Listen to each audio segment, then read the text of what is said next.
নিজ মাতৃভূমির প্রিয় মাটিকে ছেড়ে, আত্মীয় স্বজনকে ছেড়ে দূরদেশে মানুষ যত ভালো খাক, যত ভালো পড়ুক এবং যত হ্যান্ডসাম স্যালারি পাক, দিন শেষে এক ধরনের অতৃপ্তি, দিন শেষে এক ধরনের কষ্ট, দিন শেষে এক ধরনের ব্যথা প্রবাসীদের প্রত্যেকের মনের মধ্যে অনুভূত হয়। কারণ আমি নিজে 10টি বছর প্রবাসে কাটিয়েছি, আমি জানি প্রবাসীদের মনের যে বেদনা, এটা দেশে যারা থাকে তারা বেশিরভাগ ক্ষেত্রে উপলব্ধি করতে পারে না। আমি প্রায় সময় বলার চেষ্টা করি, প্রবাসীদের বহনকারী বিমান যখন দেশের মাটি ছুঁই ছুঁই করে, যখন দেখতে শুরু করে প্রবাসীরা জানালা দিয়ে যে নিজের দেশের সেই এলোমেলো বিল্ডিংগুলো ঢাকা শহরের দেখা যাচ্ছে, তখন সিট থেকে বেল্ট বাঁধা অবস্থায়ও পারলে সবাই দাঁড়িয়ে যাওয়ার চেষ্টা করে। এয়ার হোস্টেসরা বারবার বলেও তাদেরকে বসাতে পারেন না, থামাতে পারেন না। এত বেশি দেশকে প্রবাসীরা অনুভব করেন। অতএব প্রবাসী হিসাবে আপনাদের কষ্টের জায়গাগুলো আমি খুব ভালো করে উপলব্ধি করি। আমি আজ আপনাদেরকে যে কথাগুলো বলতে চাই সেটি হলো, এত কষ্ট করে, এত ত্যাগ করে আপনারা প্রবাসে এসেছেন, নিজ মাতৃভূমি ছেড়েছেন। আপনার এই কষ্ট করে আসা যেন দুনিয়া এবং আখেরাত উভয় জগতের জন্য আপনার কল্যাণ বয়ে আনে, আপনার যেন কোনো বিপদের কারণ না হয়, আপনাকে সেভাবে পদক্ষেপ গ্রহণ করতে হবে। সামান্য কিছু টাকা পয়সার জন্য, সামান্য একটু কেরিয়ারের জন্য, সামান্য একটু সার্টিফিকেটের জন্য অথবা একটু ভালো থাকবার জন্য এসে যদি আপনার ঈমান, আমল, আপনার দিনদারিতা, আপনার তাকওয়াকে আপনি খুইয়ে বসেন, তাহলে এর চাইতে বড় দুঃখজনক, এর চাইতে বড় বেদনাদায়ক, এর চাইতে বড় কষ্টদায়ক আর কোনো বিষয় হতে পারে না। প্রিয় ভাইয়ের আমার, আমরা যারা প্রিয় মাতৃভূমি ছেড়ে, আপনজন ছেড়ে এখানে এসেছি, আমরা দূরদেশে পড়ে থেকে ছটপট করি, অনেক কষ্ট হয়, ফিল করি, অনুভব করি, নিজের দেশকে মিস করি অনেক বেশি, প্রিয়জনকে অনেক বেশি মিস করি। এত কষ্টের পরও এখানে এসে যদি আমাদের ঈমান, আমল, আমাদের দিন, তাকওয়া, আমাদের আইডেন্টিটি অ্যাজ এ মুসলিম, আমাদের যে পরিচিতি, সে বিষয়গুলো যদি আমরা নষ্ট করে ফেলি, সেগুলো যদি আমাদের হারিয়ে ফেলি, তাহলে মনে রাখবেন এটাকেই বলা হয় খাসিরাত দুনিয়া ওয়াল আখিরা। দুনিয়াতেও মানুষ ধ্বংস হয়ে গেল, আখিরাতেও সে ক্ষতিগ্রস্ত হলো। কারণ দুনিয়াতে প্রিয়জনের সাথে থেকে আনন্দ, বিনোদন, ভালো লাগা, ভালোবাসাগুলোকে বিনিময় করতে পারলো না, আবার আখিরাতেও তার ধ্বংস হয়ে গেল। আমরা কি কেউ সেটা চাই? আল্লাহ রাব্বুল আলামিন আমাদের সবাইকে এই প্রবাস জীবনকে আমাদের দুনিয়া এবং আখিরাত উভয় জগতের জন্য কল্যাণকর হিসাবে কবুল এবং মঞ্জুর করবেন, আমিন। প্রিয় ভাইরা আমার, আমি আপনাদের উদ্দেশ্যে কয়েকটি কথা বলতে চাই। যারা এমন সমাজে বসবাস করেন যেখানে অমুসলিম প্রধান, যেখানে মুসলিমদের প্রাধান্য নেই, যেখানে ইসলাম এবং মুসলিমদের জন্য অনুকূল পরিবেশ খুব বেশি নেই, এরকম যে সমস্ত ভাইরা আছেন, এরকম দেশে বসবাস করছেন, তাদেরকে বলবো, প্রথমত আপনার এখানে আগমন এবং এখানে অবস্থানের নিয়ত এবং উদ্দেশ্য, ইন্টেনশনটাকে পরিবর্তন করে নিন। আপনারা যারা এখানে সামান্য রুটি রুজির জন্য এসেছেন, ব্যবসা বাণিজ্যের জন্য এসেছেন, অনেকে হয়তো পড়াশোনা করার জন্য এসেছেন, আমি আপনাদেরকে বিনীতভাবে অনুরোধ করতে চাই, আপনার নিয়ত এবং আপনার উদ্দেশ্য হবে আপনি এখানে এসেছেন আল্লাহ রাব্বুল আলামিনকে সন্তুষ্ট করবার জন্য, এখানে এসেছেন ইসলামকে রিপ্রেজেন্ট করবার জন্য, এখানে এসেছেন আপনি ইসলামের দাওয়া মানুষকে দেওয়ার জন্য, ইসলামের পথে মানুষকে আহ্বান করার জন্য। এই যদি আপনার উদ্দেশ্য হয়, তাহলে অমুসলিম প্রধান দেশে বসবাস করা আপনার জন্য শুধু জায়েজই হবে না, বরং আপনার এই বসবাস করাটা ইবাদত হিসাবে গণ্য হবে ইনশাআল্লাহ। আমি কি আপনাদেরকে বোঝাতে পেরেছি? তাহলে আপনি পেশায় যাই হন না কেন, আপনার পেশা যেটাই হোক না কেন, আপনি এই দেশে এসেছেন কেন? আপনি ইসলামের একজন দূত হয়ে এসেছেন, আপনি মুসলমানদের তরফ থেকে একজন দূত হয়ে এসেছেন। আপনি ইসলামের সৌন্দর্যগুলো আপনার আচার আচরণে, আপনার কাজকর্মে, আপনার চিন্তা ভাবনায়, আপনার নিয়মানুবর্তিতায়, আপনার শৃঙ্খলায়, আপনার কথাবার্তায়, আপনার সার্বিক সব কিছুর মাধ্যমে আপনি উপস্থাপন করার চেষ্টা করবেন। আপনার উদ্দেশ্যই হবে যে আমি অন্য ধর্মাবলম্বী যারা আছেন তাদেরকে ইসলামের ছায়াতলে আসার আহ্বান করব। আমি দা ইলাল্লাহ হব, আল্লাহর পথে আহ্বানকারী হব, আল্লাহর দিকে মানুষকে ডাকবো। এটাই আমার মিশন, এটাই আমার ভিশন। এর পাশাপাশি এখানে আমার জীবন টিকাতে হলে, এখানে আমার জীবন ধারণ করতে হলে আমার হালাল উপার্জনের দরকার আছে। আমি ব্যবসা করি, আমি চাকরি করি, আমি অন্য যাই করি না কেন, এগুলো হলো আমার জীবন ধারণ করবার জন্য, কিন্তু আমার মূল উদ্দেশ্য হলো আল্লাহর দ্বীনকে এখানে ঘরে ঘরে মানুষের কাছে পৌঁছে দেওয়া। আমরা সবাই যদি এই নিয়তটা ঠিক করে নেই, পরিবর্তন করে নেই, তাহলেই আমাদের জন্য এখানে স্থায়ীভাবে বসবাস করা শুধু জায়েজই নয়, আবারও বলি ইবাদতে পরিগণিত হবে ইনশাআল্লাহ। প্রিয় ভাইরা, আপনারা জানেন আমাদের প্রিয় নবী সাল্লাল্লাহু আলাইহি সাল্লামের সাহাবীরা এক একজন এক এক এলাকায় চলে গেছেন। কোন সাহাবীর কবর পাওয়া যায় সুদূর চায়নায়, কোন সাহাবীর কবর পাওয়া যায় টার্কিতে, কোন কোন সাহাবীর পাওয়া যায় ইজিপ্টে। বিভিন্ন এলাকাতে বিভিন্ন দেশে এক একজন সাহাবীর কবর বা অনেক সাহাবীদের কবর পাওয়া যায়। সাহাবীরা সে সমস্ত দেশে কেন গিয়েছেন আপনারা জানেন? কোন সাহাবী নবী করিম সাল্লাল্লাহু আলাইহি সাল্লামের ভালোবাসার মদিনা শহর ছেড়ে কেউই কিন্তু পার্থিব কোনো কারণে কখনো যাননি। মদিনা ছেড়ে কেউ কখনো 2 পয়সা রুজি করার জন্য কোনো জায়গায় কোনো সাহাবী অন্তত যেতে পারেন না। প্রিয় ভাইরা আমার, যত সাহাবীদের কবর আমরা দেখি পৃথিবীর প্রান্তে প্রান্তে ছড়িয়ে আছে, তারা সবাই গিয়েছেন মুহাম্মদ সাল্লাল্লাহু আলাইহি সাল্লামের যে দিন তারা পেয়েছেন সেই দিনকে অন্যদের মাঝে পৌঁছে দেওয়ার জন্য, তাবলীগের জন্য, প্রচারের জন্য, দাওয়াতের জন্য তারা বের হয়েছেন। অতএব সেই একই উদ্দেশ্য আজও যদি আমাদের হয়, তাহলে আগামীর পৃথিবী হবে ইসলামের পৃথিবী, আগামীর পৃথিবী হবে মুসলমানদের পৃথিবী, আগামীর পৃথিবী হবে সুখ এবং স্বাচ্ছন্দ্যময় পৃথিবী। আগামী পৃথিবীতে ডিপ্রেশন থাকবে না, আত্মহত্যা থাকবে না, মানুষ কষ্টে থাকবে না। কারণ ইসলাম মানেই শান্তি। ইসলাম মানুষকে শান্তির পথে আহ্বান করে, দুনিয়ার শান্তি নিশ্চিত করে, আখিরাতের শান্তিও নিশ্চিত করে। অতএব আমাদের উদ্দেশ্য হবে আমরা এই দেশে এসেছি, বসবাস করছি আল্লাহর দ্বীনকে প্রচার করবার জন্য, মানুষকে ইসলামের পথে আহ্বান করার জন্য। আমরা সবাই নিয়ত করে নেব তো ইনশাআল্লাহ। আপনি হয়তো বলতে পারেন যে আমি একজন সাধারণ শিক্ষিত মানুষ বা আমি একজন মাদ্রাসা পড়ুয়া নয় এরকম মানুষ, আমি কিভাবে আল্লাহর দ্বীন এর পথে মানুষকে আহ্বান করব? আমি সে বিষয়ে আসবো ইনশাআল্লাহ। খুবই সহজ এবং খুবই সিম্পল একটি বিষয়। আমরা যদি চাই প্রত্যেকটা মানুষ দ্বীনের দায়ী হতে পারি। নবী করিম সাল্লাল্লাহু আলাইহি সাল্লামের সাহাবীদের মধ্যে একেবারে সাধারণ থেকে সাধারণ সাহাবীও আল্লাহর দ্বীনকে প্রচার করবার জন্য বেরিয়ে গেছেন। তাদের মাধ্যমে শত শত মানুষ মুসলমান হয়েছেন। আজ যে আপনি মুসলিম, আজ যে নিজে আপনি গর্ব করে নিজেকে ইসলামের পরিচয় পরিচিত করান, মনে রাখবেন সাহাবীরা পৃথিবীর বিভিন্ন দেশে দেশে যদি ইসলাম প্রচারের উদ্দেশ্যে না বের হতেন, তাহলে আপনার আমার বাপদাদারা, আমাদের পূর্বপুরুষরা তারা মুসলমান হতে পারতেন না। আমরাও কিন্তু মুসলমান এই পরিচয় গর্বের সাথে দিতে পারতাম না।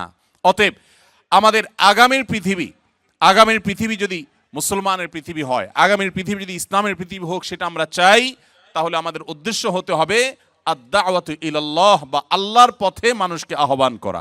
আল্লাহর পথে আহ্বানকারী হব তো ইনশাআল্লাহ।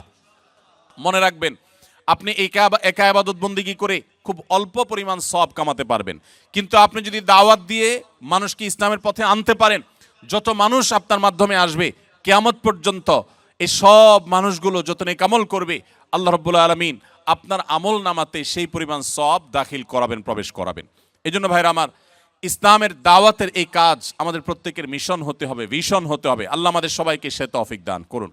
দ্বিতীয়ত যে বিষয়টি বলবো তা হলো, আপনারা এদেশে এসেছেন ইসলাম প্রচারের স্বার্থে, কাজের স্বার্থে তো আপনারা এদেশের ভাষা শিখেনি, কিন্তু ইসলাম প্রচারের উদ্দেশ্যে আপনারা এদেশের ভাষাকে খুব ভালো করে রপ্ত করবেন। বিশেষ করে ওলামা একরাম এখানে আছেন, আমি তাদেরকে বিশেষভাবে বলতে চাই, আর আমার সম্মানিত শ্রোতা ভাইদেরকে বলতে চাই, বোনদেরকে বলতে চাই, আপনারা সবাই এই দেশের ভাষা সবচেয়ে গুরুত্ব দিয়ে আপনারা শিখে ফেলবেন। উদ্দেশ্য হবে কি, আমি ভাষা শিখলে আমার চাকরিটা একটু ভালোভাবে হয়তো আমি করতে পারবো, আমার হয়তো অবস্থানটা মজবুত হবে, আমি হয়তো ব্যবসাটা আরো সুন্দরভাবে করতে পারবো। উদ্দেশ্য হয়তো পার্থিব হতে পারে, কিন্তু এই ক্ষেত্রে আপনার উদ্দেশ্যকে ঠিক করে নেন। আমি ভাষা শিখবো কেন? এই কোরিয়ান ভাষা দিয়ে আমি কোরিয়ান ভাইদেরকে, যারা আমাদেরকে তাদের দেশে বসবাস করার সুযোগ দিয়েছে, যারা তাদের দেশে আমাদেরকে ওয়েলকাম করেছে, এদের দেশের অনেক সুন্দর দিক আছে আপনারা জানেন। তারা অনেক সুশৃঙ্খল, তারা সত্যবাদী, তারা কোনো মিথ্যা বলে না, তারা কোনো ছল ছাতুরিতে যায় না, তাদের মধ্যে অনেক ভালো ভালো দিক আছে, গুণ আছে। দুঃখের বিষয়, মুসলমান নামধারী হলেও আমরা অনেকে সে সমস্ত গুণগুলো নিজেদের মধ্যে ধারণ করতে পারি নাই। তো এই মানুষগুলো যারা আমাদেরকে এই যে এখানে এত সুন্দর একটা প্রোগ্রাম করার সুযোগ দিয়েছে, একটা বিশ্ববিদ্যালয় মাঠে এত চমৎকার করে ভিনদেশি মানুষদেরকে তারা কাজের সুযোগ দিয়েছেন, আমি ব্যক্তিগতভাবে তাদের সবার প্রতি কৃতজ্ঞতা জ্ঞাপন করছি, যারা এই সুযোগ দিয়েছেন এবং সামনেও তারা এই সুযোগ দিবেন বলে আমরা আশা করি। তো এই যে সুযোগ তারা দিচ্ছেন আমাদেরকে, তাদের প্রতি আমাদের দায় আছে না নেই? আমরা জান্নাতে কি একা যেতে চাই, না তাদেরকে নিয়ে যেতে চাই? আল্লাহ রাব্বুল আলামিন আমাদের সবাইকে, আমাদের কোরিয়ান ভাইদেরকে নিয়ে জান্নাতে যাওয়ার তৌফিক দান করুন। আমরা তাদেরকে অনন্ত অসীমকালের সুখের ঠিকানা দেখতে চাই কি চাই না? যদি চাই, তাহলে তাদের ভাষা আমাদেরকে শিখতে হবে, কারণ তাদের ভাষা শিখলে আমি ইসলামটাকে আমি আমার মতো করে তাদের বোঝার মতো করে আমি উপস্থাপন করতে পারবো। এই জন্য ভাইরা, আপনারা কোরিয়ান ভাষাটা খুব ভালো করে রপ্ত করবেন। আবার বলছি, উদ্দেশ্য হবে যে আমি তাদেরকে আল্লাহর পথে আহ্বান করব। আমি জাপানে গিয়েছি, টোকিওতে আমি বাংলাদেশি প্রবাসী ভাইদেরকে দেখেছি। অনেক বাংলাদেশি ভাইরা আছেন যাদের হাতে অগণিত জাপানিজরা মুসলমান হয়েছেন। মনে রাখবেন, তাদের বেশিরভাগ মানুষ কোনো ধর্ম বিশ্বাস না করলেও সেই মানুষগুলোর মধ্যে হক এবং ভালোকে অনুসন্ধান করার এক মানসিকতা আছে। কারণ নবী সাল্লাল্লাহু আলাইহি ওয়াসাল্লাম বলেছেন, কুল্লু মাউলুদিন ইউলাদু আলাল ফিতরা, প্রত্যেকটি শিশু, প্রত্যেকটা মানুষ জন্মগ্রহণ করে প্রকৃতিগতভাবে মুসলমান হয়ে, তার ভিতরে ইসলামের প্রতি টান থাকে, ঈমান থাকে, এটা নিয়ে সে দুনিয়াতে আসে। অতএব তাদের মধ্যে সত্যের অনুসন্ধান আছে। আমরা সেটাকে যথাযথভাবে উপস্থাপন করতে না পারা, এটা আমাদের দুর্বলতা, এটা আমাদের ব্যর্থতা। আপনারা জানেন, এদেশের গলিতে গলিতে গির্জা দেখা যায়। আমি আগামী 20, 25, 30, 50 বছর পর এদেশের গলিতে গলিতে যেভাবে গির্জা দেখা যাচ্ছে, তার চাইতে বেশি পরিমাণে মসজিদের মিনার দেখার স্বপ্ন দেখছি। আল্লাহ কবুল করুন, বলুন আমিন। আপনারা কি চান এদেশের গলিতে গলিতে এভাবে মসজিদের মিনার হোক? আপনারা কি চান সেটা? যদি চান, আপনাদের প্রত্যেককে দায়ী হইতে হবে, ইসলাম প্রচারক হতে হবে। আপনারা যদি দায়ী হতে রাজি থাকেন, আমি প্রতিশ্রুতি দিচ্ছি, ইমাম সাহেবগণ, ওলামা একরাম আছেন, তারা যদি বলেন যে আমাদের প্রবাসী ভাইদের মধ্যে বিশেষায়িত প্রোগ্রাম করে কেউ যদি দায়ী আল্লাহ হতে চান, ইসলাম প্রচারে কাজ করতে চান, তাহলে আমরা তাদেরকে বিশেষভাবে প্রশিক্ষণ দেওয়া, তাদেরকে সময় দেওয়া, তাদের জন্য আলাদা প্রোগ্রামের অ্যারেঞ্জ করার জন্য আমি ইনশাল্লাহ সময় দিতে প্রস্তুত আছি। ভাইরা আমার, ডক্টর জাকির নায়েক কি কোনো মাদ্রাসায় পড়ালেখা করেছেন? তিনি যদি একজন জেনারেল শিক্ষিত মানুষ হয়ে, একজন চিকিৎসক পেশায় একজন চিকিৎসক হয়ে যদি আল্লাহর দ্বীনের পথে গোটা পৃথিবীর মানুষকে আহ্বান করতে পারেন, তাহলে আপনি আমি পারবো কি পারবো না? ইনশাআল্লাহ। আমাদের সবার এর জন্য সৎ সাহস লাগবে।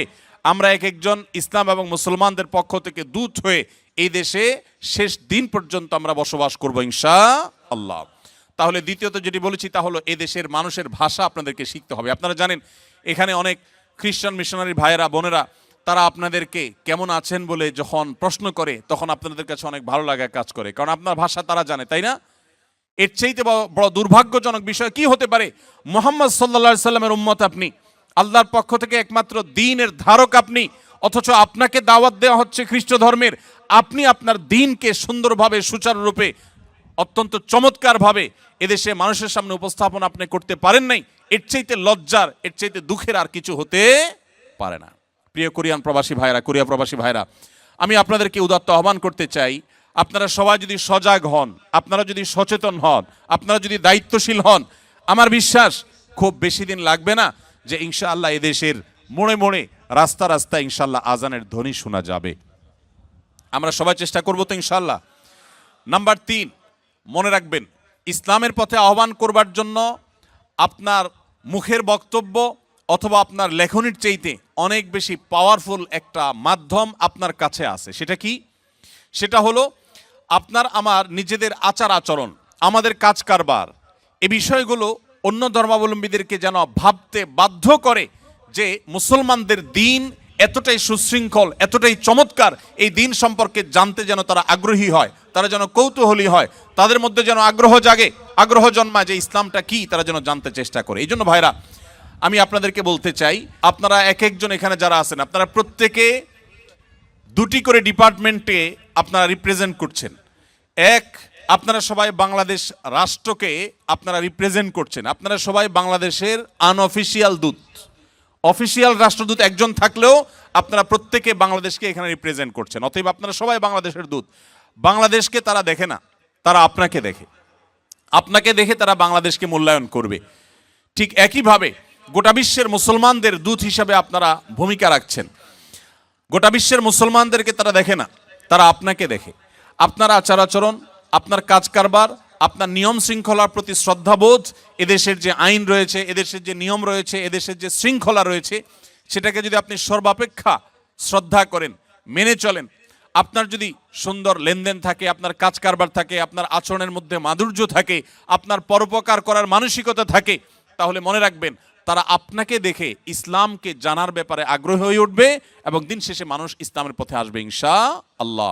মনে রাখবেন, আমাদের প্রিয় নবী সাল্লাল্লাহু আলাইহি সাল্লামের বক্তব্য শুনে যত মানুষ মুসলমান হয়েছেন, তার চাইতে বেশি তার মহানুভবতায়, তার সিরাত, তার জীবন দর্শনে আকৃষ্ট হয়ে মানুষ ইসলামে এসেছেন। আজও সময় এসেছে ইসলামকে আমাদের আচার আচরণ, আমাদের ভালো কাজ কাম দিয়ে, আমাদের উন্নত চিন্তাধারা দিয়ে, আমাদের বিভিন্ন কার্যক্রমের মাধ্যমে ইসলামকে রিপ্রেজেন্ট করার আমরা সবাই সেই চেষ্টা করব তো ইনশাআল্লাহ। মনে রাখবেন, আপনার প্রতিটি কাজ হয় ইসলাম এবং মুসলমানদের ইমেজকে বিল্ড আপ করবে, আর না হলে ইমেজকে ধ্বংস করবে। আমি ব্যক্তিগতভাবে আনন্দিত যে কোরিয়ায় আমার বাংলাদেশি প্রবাসী ভাইরা যারা আছেন, বোনেরা যারা আছেন, আপনাদের তেমন কোনো দুর্নাম নেই। আমাদের বাংলাদেশি প্রবাসীরা অনেক দেশে আছেন, যে সমস্ত দেশগুলোতে নানা কারণে দুর্নাম হয়ে গেছে, সে সমস্ত দেশে আমাদের বাংলাদেশিদের মুখ অনুজ্জ্বল। আলহামদুলিল্লাহ, আমার স্বদেশী ভাইরা যারা এই দেশে বসবাস করছেন, কোরিয়া প্রবাসী ভাইদেরকে আমি স্পেশালভাবে ধন্যবাদ জানাচ্ছি, আপনাদের প্রতি কৃতজ্ঞতা জানাচ্ছি যে আপনাদের তেমন কোনো দুর্নাম নেই। এর জন্য অবশ্য নেতৃবৃন্দ যারা আছেন, বিভিন্ন সোসাইটিকে যারা নেতৃত্ব দিচ্ছেন, নিশ্চয়ই তাদের অবদান আছে, নিশ্চয়ই ওলামা একরাম ইমাম সাহেবদের অবদান আছে, নিশ্চয়ই আপনাদের সবার সদিচ্ছা আছে। আল্লাহ তাআলা আপনাদের সবাইকে আপনাদের এই সুনামকে ধরে রাখার, বরং এটাকে আরো সামনে নিয়ে যাওয়ার তৌফিক দান করুন। ভাইরা আমার, তাহলে আমার তৃতীয় পয়েন্টটি হলো যে আপনার সুন্দর আচরণ, আপনার কথাবার্তা, আপনার আইন শৃঙ্খলাকে মেনে চলার মানসিকতা, আপনার সার্বিক আচার আচরণ দ্বারায় আপনি ইসলামের পথে মানুষকে আহ্বান করবেন। আপনার কর্মকাণ্ডই দাওয়াত দিবে ইসলামের পথে মানুষকে। চেষ্টা করবো তো সবাই ইনশাআল্লাহ।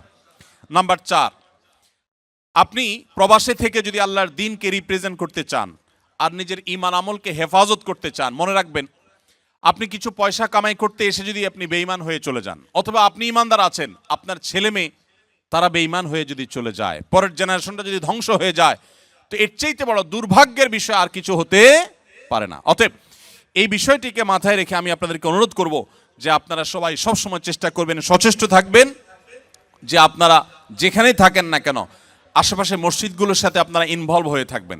ইমাম সাহেবদের বিভিন্ন যে প্রোগ্রামগুলো থাকে, কোরআন শিক্ষার আসর থাকে, তাফসিরের আসর থাকে, বিভিন্ন দ্বীনি প্রোগ্রামগুলো থাকে, যে কোনো দ্বীনি প্রোগ্রামের সাথে আপনারা এঙ্গেজ হয়ে থাকবেন, মসজিদগুলোর সাথে সম্পৃক্ত হয়ে থাকবেন, নামাজি মানুষদের সাথে থাকবেন।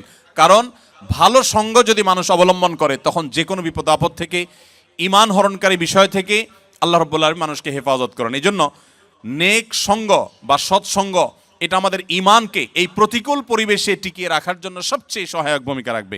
এই জন্য আমি আশা করব আপনারা সবাই সে বিষয়টি রাখবেন। আমাদের বোনরা যারা আছেন, আপনাদেরকে আমি বিশেষভাবে বলতে চাই, আপনারা নিজেদের মধ্যে বলয় গড়ে তোলেন, সোসাইটি এবং সার্কেল গড়ে তোলেন। 10-20 জন বোন যাদের মধ্যে আল্লাহর ভয় আছে, যারা হালাল হারাম মেনটেন করেন, যারা দুনিয়ার সমস্ত লোভের বিপরীতে ঈমানকে প্রায়োরিটি দেন, প্রাধান্য দেন, সেই মানুষগুলোকে সাথে নিয়ে আপনারা ছোট ছোট সার্কেল করে করে আপনারা নিয়মিত বৈঠক করেন, নিজেদের মধ্যে বোঝাপড়া করেন, কোরআন হাদিসের তালিম করেন, আলোচনা পর্যালোচনা করেন। আপনাদের শিশুদেরকে ঈমানের উপরে টিকায় রাখবার জন্য, তাদেরকে সেভ করবার জন্য প্রতিকূল পরিবেশে আপনার শিশুদের জন্য আলাদা সোসাইটি বিল্ড আপ করতে হবে, তাদের জন্য আলাদা পরিবেশ গড়তে হবে, মসজিদগুলো থেকে তাদের জন্য নানামুখী উদ্যোগ নিতে হবে। মনে রাখবেন, স্রোতের তালে গা ভাসানো এটার জন্য কোনো যোগ্যতার প্রয়োজন হয় না, স্রোতের বিপরীতে চলতে হলে যোগ্যতার প্রয়োজন হয়। আপনারা কি স্রোতের তালে গা ভাসিয়ে নিজেদের পরিচয়কে হারিয়ে ফেলতে চান, নাকি পরিচয় ধরে রাখতে চান? পরিচয় ধরে রাখতে চান। মনে রাখবেন, অনেক ভাইরা আছেন যারা নিজ দেশের মানুষের কৃষ্টি, কালচার, নিজের ঈমান আমল এগুলোকে হারিয়ে বসেছে। এর চাইতে দুর্ভাগ্যজনক আর কিছুই হতে পারে না। সামান্য একটু টাকা পয়সার জন্য আপনি আপনার আইডেন্টিটিকে একেবারে পানির সাথে মিশিয়ে দিয়েছেন, ধুলোর সাথে মিশিয়ে দিয়েছেন। ভাইরা আমার, আমি আপনাদেরকে অনুরোধ করতে চাই, পৃথিবীর যে প্রান্তেই থাকুন না কেন, নিজের আইডেন্টিটি, নিজের আত্মপরিচয়কে কখনো কোনো অবস্থাতে আপনি ধুলোর সাথে মিশতে দিবেন না। আলহামদুলিল্লাহ, আমি আবারও কৃতজ্ঞতা জানাই কোরিয়া সরকারের প্রতি, কোরিয়ান অথরিটির প্রতি। এখানকার যত দায়িত্বশীল আছে, যত প্রতিষ্ঠান আছে, তারা অত্যন্ত আন্তরিক। তাদের প্রশংসায় পঞ্চমুখ আমাদের প্রবাসী ভাইরা। যেখানে যাই আপনারা সবাই কোরিয়ান অথরিটির প্রশংসা করে থাকেন, আমরাও তাদের প্রশংসা করি। আল্লাহ রাব্বুল আলামিন তাদেরকে হেদায়েতের আলো দ্বারা আলোকিত হওয়ার তৌফিক দান করুন। যারা আমাদের জন্য এই দেশে বসবাস করার সুযোগ করে দিয়েছেন, যারা আমাদের সিকিউরিটি দিচ্ছেন, নিরাপত্তা দিচ্ছেন, যারা আমাদেরকে এত সুন্দর দ্বীনি প্রোগ্রাম করবার সুযোগ দিয়েছেন, যারা মসজিদ পরিচালনা করছেন, আপনাদেরকে বাধাহীনভাবে, নির্বিঘ্নভাবে দ্বীনি কাজ করার সুযোগ যারা দিয়েছেন, আমরা অন্তরের অন্তঃস্থল থেকে আল্লাহর কাছে ফরিয়াদ করি, হে আল্লাহ, গোটা কোরিয়াবাসীকে আপনি জান্নাতবাসী হওয়ার মতো উপযুক্ততা নিয়ে দুনিয়া থেকে যাওয়ার তৌফিক নসিব করুন। কিন্তু সেজন্য আমাদের দায় এবং দায়বদ্ধতা, দায়িত্বশীলতা আছে না নাই? যদি থাকে, আমাদের প্রত্যেককে আজ এখান থেকে প্রতিশ্রুতি করতে হবে, আমরা সবাই ইনশাআল্লাহ এখান থেকে দায়ী হওয়ার সংকল্প নিয়ে, ইসলাম প্রচারক হওয়ার, আল্লাহর পথে আহ্বানকারী হওয়ার সংকল্প নিয়ে এখান থেকে যাব। ঠিক আছে তো ইনশাআল্লাহ ভাইরা আমার? সেজন্য 4 নম্বর পয়েন্ট বলেছি যে আপনাকে যেটা করতে হবে, সৎসঙ্গ অবলম্বন করতে হবে। ভালো মানুষ যারা নামাজ কালাম পড়েন, হালাল হারাম মেনটেন করেন, ইমান ব্যাপারে খুব সিরিয়াস, যে আমার টাকা পয়সা আসুক আর না আসুক ইমান যেন চলে না যায়, এই মানুষগুলোর সাথে আপনি বন্ধুতা করবেন, তাদের সাথে উঠা বসা করবেন। যত বেশি তাদের ব্যাপারে আপনি সিরিয়াস হবেন, তত বেশি ইনশাআল্লাহ আপনার ইমানকে এই প্রতিকূল পরিবেশে আপনি সেফ রাখতে পারবেন। আপনি জানেন নবী করিম সাল্লাল্লাহু আলাইহি সাল্লাম বলেছেন, যে ব্যক্তি অন্য ধর্মাবলম্বীদের কাছে, ইহুদি মুশরিক বা নাসারা বা মুশরিকদের মধ্যে যারা বসবাস করে, ওই ব্যক্তির ইমানের ব্যাপারে নবী সাল্লাল্লাহু আলাইহি সাল্লাম কোনো দায়িত্ব নেন না, তার ব্যাপারে নবী সাল্লাল্লাহু আলাইহি সাল্লাম কোনো দায়িত্ব নিতে চান না, এমন কথা তিনি বলেছেন। এটা এক ধরনের সতর্কবাণী যে প্রতিকূল পরিবেশে তুমি নিজের ইমানকে রক্ষা করতে পারবা না। অনেকে সন্তান সন্ততি সহ এখানে বসবাস করেন, নিজের ইমান সেভ করতে পারলেও পরের জেনারেশন ধরে রাখা কঠিন, আর থার্ড জেনারেশন ধরে রাখা শুধু কঠিন নয়, অলমোস্ট অসম্ভবের মতো। এটা সম্ভব হওয়ার একমাত্র পথ হলো আপনার মূল পরিচয় ব্যবসায়ী হবে না, আপনার মূল পরিচয় চাকরিজীবী হবে না, আপনার মূল পরিচয় স্টুডেন্ট হবে না, আপনার মূল পরিচয় হবে আপনি দেশে আছেন, থাকবেন ইসলামকে রিপ্রেজেন্ট করার জন্য, ইসলামের দায়ী হওয়ার জন্য, ইসলামের পথে মানুষকে আহ্বান করার জন্য। মনে রাখবেন, সাধারণ ইবাদতকারী আর দায়ীর মধ্যে পার্থক্য হলো, আমাদের দেশে আমরা জানি যে বিভিন্ন রকমের নির্বাচন হয়ে থাকে, যে বিভিন্ন পর্যায়ে যে নির্বাচন হয়, এখানে কিছু থাকে ভোটার আর কিছু থাকে ক্যান্ডিডেটের পক্ষ থেকে প্রচারক বা ক্যাম্বাসার। যারা প্রচারক থাকে এদের কাছে সাধারণত এক দলের যিনি ক্যান্ডিডেট থাকেন, প্রার্থী থাকেন, ধরেন এক জায়গায় চেয়ারম্যান ইলেকশন হচ্ছে, চেয়ারম্যান পদপ্রার্থী কয়েকজন আছেন, তো একজন পদপ্রার্থী তার পক্ষে যিনি ভোট কালেকশন করেন, তার কর্মী হিসাবে যিনি কাজ করেন, তাকে কিন্তু অন্য ক্যান্ডিডেটের লোকেরা কখনো তার চেয়ারম্যানকে ভোট দিতে বলে না, কারণ জানে যে এই লোকটা তো নিজেই একজন চেয়ারম্যানের কর্মী, তাকে কি আমি ভোটের দাওয়াত দিব। কিন্তু যে ব্যক্তি সাধারণ ভোটার, তার কাছে কিন্তু সবাই ভোটের জন্য বলে, সব ক্যান্ডিডেটরা এসে বলে ভাই ভোটটা আমাদেরকে দিয়েন, বলে কি বলে না? আপনি যদি সাধারণ মুসলমান হয়ে থাকেন, আপনাকে শয়তান দাওয়াত দিবে যে তুমি শয়তানিতে চলে আসো, এদেশের মানুষের কুফুরিগুলা তুমি গ্রহণ করো। আর যদি আপনি নিজে ইসলাম প্রচারক হন, তাহলে শয়তান আপনার ব্যাপারে নিরাশ হয়ে যাবে যে না, এই লোককে তো দাওয়াত দিয়ে লাভ নাই, এ তো নিজেই আল্লাহর পথে মানুষকে দাওয়াত দিচ্ছে। এজন্য আমাদের ইমানকে টিকিয়ে রাখার একমাত্র উপায় হলো দাওয়াতের কাজ করা, দাঈ ইলাল্লাহ হওয়া। সবাই চেষ্টা করবো তো ইনশাআল্লাহ? আপনারা যদি দাঈ ইলাল্লাহ হতে চান, আমি অলরেডি 4টি পরামর্শ দিয়েছি, 5 নম্বর পরামর্শ বলে শেষ করব। এই 5টি পয়েন্ট যদি আপনি মাথায় রেখে চলেন, ওলামা একরামের যদি সহযোগিতা নেন, আমি বিশ্বাস করি যে একটা নির্দিষ্ট সময়ের পর, 6 মাস 1 বছর পর আপনারা সবাই ইনশাআল্লাহ ইসলামের দায়ী হতে পারবেন। আল্লাহ আমাদের সবাইকে তৌফিক দান করুন। 5 নম্বর সর্বশেষ যে পয়েন্টটি বলতে চাই তা হলো, ইসলামের পথে মানুষকে আহ্বান করার জন্য আল্লাহ সুবহানাহু ওয়া তাআলার কাছে চোখের পানি ফেলে দোয়া করতে হবে। আমি শুরু থেকে বলছি, যে দেশ আমাদেরকে এত সুযোগ দিয়েছে, যে দেশ আমাদেরকে নিরাপদে বসবাস করার সুযোগ দিয়েছে, আমাদের প্রিয় স্বদেশে পর্যন্ত আমরা অনেকে এতটা নিরাপদ না। ঠিকই ঠিক না বলেন? আমাদের প্রিয় স্বদেশেও আমরা অনেকে এলাকাতে গেলে পালিয়ে বেড়াইতে হয়, অনেকে আছেন যে নানান মামলা মোকদ্দমা দিয়ে রাখা হয়, এয়ারপোর্ট থেকে অনেককে হয়রানি করা শুরু করা হয়। তো এই রকম একটা পরিস্থিতিতে আমরা যে দেশে বসবাস করছি, এদেশে আপনাদের জীবন নিয়ে কখনো শঙ্কায় থাকা লাগে? আপনাদের সম্পদ নিয়ে কখনো ভয় করা লাগে? তো যে দেশের মানুষ আমাদেরকে এতটা নিরাপত্তা দিয়েছে, এতটা সুযোগ দিয়েছে, আমি এখান থেকে হালাল উপার্জন করার সুযোগ পাচ্ছি, আমরা তাদের প্রতি যে কৃতজ্ঞতা বোধ, সেই কৃতজ্ঞতা বোধ থেকে আজ থেকে আপনার যত দোয়া হবে, আপনি প্রত্যেক দোয়াতে একবারের জন্য হলেও বলবেন, আল্লাহ এদেশের যে মানুষগুলো এত সুন্দর, এত সভ্য, এত ভদ্র, এত সত্য কথা বলে, এত সৎ এবং ন্যায়পরায়ণ, শুধু তাদের ঈমানটুকু নেই, হে আল্লাহ আপনি আমাকে ক্যাপাবল করে দেন, আমাকে সেই যোগ্যতা দেন, আমি যেন তাদের সবাইকে ঈমানের পথে আহ্বান করতে পারি। দোয়া করা যাবে না ইনশাআল্লাহ? আল্লাহ আপনি তাদের সবাইকে হেদায়েত দান করেন, তাদের জন্য দোয়া করা যাবে না ইনশাআল্লাহ? আমরা যদি আজকে এখানে যত হাজার মানুষ আছি, আজ থেকে যদি আমরা নিয়মিত প্রত্যেক দোয়াতে আমরা যদি চোখের পানি ফেলে আল্লাহর কাছে ফরিয়াদ করি যে আল্লাহ তুমি এই মাটিকে ইসলামের জন্য কবুল করো, আল্লাহ এদেশের মানুষগুলোকে ইসলামের জন্য কবুল করো, আল্লাহ এরা যদি ইসলামের পথে চলে আসে তাহলে ইসলামের আসল সৌন্দর্য মানুষ দেখতে পাবে, কারণ এদের আচার আচরণ, এদের ন্যায় নীতি, এদের অনেক কর্মকাণ্ড অলরেডি কোরআন হাদিস যা বলেছে তার বাস্তব রূপ হিসাবে আমরা দেখতে পাচ্ছি। শুধু ঈমানটা যদি প্লাস করা যায় তাহলে তারাই হবে আমাদের সামনে সবচাইতে উত্তম মডেল, সবচাইতে উত্তম আদর্শ। হে আল্লাহ আপনি তাদেরকে ঈমান দান করেন। আপনি যে সুপারভাইজারের অধীনে কাজ করেন, আপনি তার নাম ধরে আল্লাহর কাছে দোয়া করবেন, আপনি যে কোম্পানিতে কাজ করেন সেই কোম্পানির মালিকদের জন্য আল্লাহর কাছে দোয়া করবেন। আপনি যে এলাকায় বসবাস করেন সে এলাকার অন্য ধর্মাবলম্বী ভাইদের জন্য দোয়া করবেন। এভাবে যদি সবার জন্য আপনি দোয়া করেন, চোখের পানি ফেলেন, মনে রাখবেন নবী করিম সাল্লাল্লাহু আলাইহি সাল্লাম বদরের সময় আল্লাহর কাছে চোখের পানি ফেলে দোয়া করেছেন এবং বলেছেন, আল্লাহ যদি আপনি চান আজকের পরে আর আপনাকে ইবাদত কেউ করার থাকবে না তো সেটা হতে পারে, আর যদি আপনি চান আপনার দিনকে টিকাবেন সেটাও হতে পারে। আল্লাহর কাছে ফরিয়াদ করে তিনি হেদায়েতের সাফল্য, দিন এবং ঈমানের সাফল্য তিনি কামনা করেছেন। আমি আপনাদেরকে উদাত্ত আহ্বান রাখতে চাই, আপনারা সবাই যার যার জায়গা থেকে আপনাদের দোয়াগুলোতে আমাদের এই কোরিয়ান ভাই বোনদের জন্য, এদেশে বসবাস করি অন্য ধর্মাবলম্বী ভাই বোনদের জন্য দোয়া করবেন। আল্লাহ যেন তাদের সবাইকে হেদায়েত গ্রহণ করার তৌফিক নসিব করেন। দোয়া করবো তো ইনশাআল্লাহ।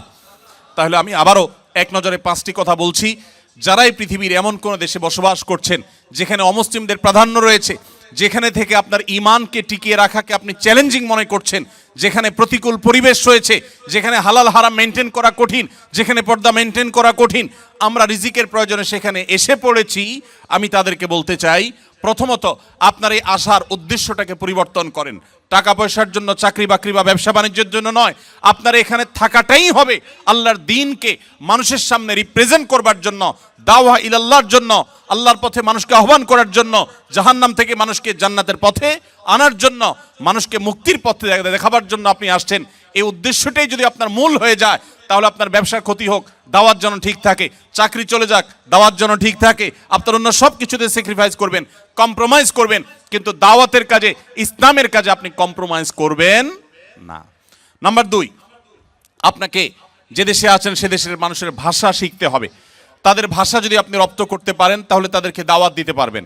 ভাষা শিখলে আপনার স্কিল ডেভেলপ হবে, আপনার চাকরি, আপনার ব্যবসা ভালোভাবে করতে পারবেন। কিন্তু উদ্দেশ্য সেটা হবে না। উদ্দেশ্য হবে যে আমি এই ভাষা শিখে তাদেরকে আল্লাহর কথা আমি ব্যাখ্যা করব, কোরআনের কথা বলবো, সুন্নাহর কথা বলবো। ভাইরা আমার, আপনাদের হয়তো অনেকের কাছে জিনিসটা একটু অস্বাভাবিক মনে হচ্ছে যে এই মানুষগুলো এত উন্নত জ্ঞানে, বিজ্ঞানে, তথ্যে, প্রযুক্তিতে, অবকাঠামোতে, অন্য অনেক দিক থেকে তারা এগিয়ে আছে, তারা আমাদের ধর্মের জন্য তারা কি আদৌ লালায়িত? বিশ্বাস করুন, গোটা পৃথিবীর যত উন্নত দেশ পাবেন, প্রত্যেকটা উন্নত দেশের মানুষেরা তাদের মধ্যে এক ধরনের শূন্যতা কাজ করছে। বিভিন্ন দেশে যাওয়ার সুযোগ আমার হয়েছে। আপনারা একটু ডানে বামে যদি খেয়াল করেন, গভীরভাবে দেখবেন যে সুখের মধ্যে থাকা মানুষগুলো, বাহ্যিকভাবে সুখের মধ্যে থাকা মানুষগুলোর মানসিক একটা কষ্ট আছে, যন্ত্রণা আছে। এই জন্য আত্মহত্যার প্রবণতা আপনার গরিব দেশে যতটা হয় তার চাইতে এই ধনী দেশে আত্মহত্যার ঘটনা বেশি ঘটে। কেন ঘটে জানেন? সব কিছু আছে, মানসিক প্রশান্তি জিনিসটা নেই। এই মানসিক প্রশান্তি, আল্লাহর কসম, ঈমান ছাড়া, ইসলাম ছাড়া মানসিক প্রশান্তি আসার আর কোনো পথ পৃথিবীতে খোলা নেই। আল্লাহর দ্বীন ছাড়া, ইসলাম ছাড়া শান্তি আসার কোনো পথ খোলা নেই।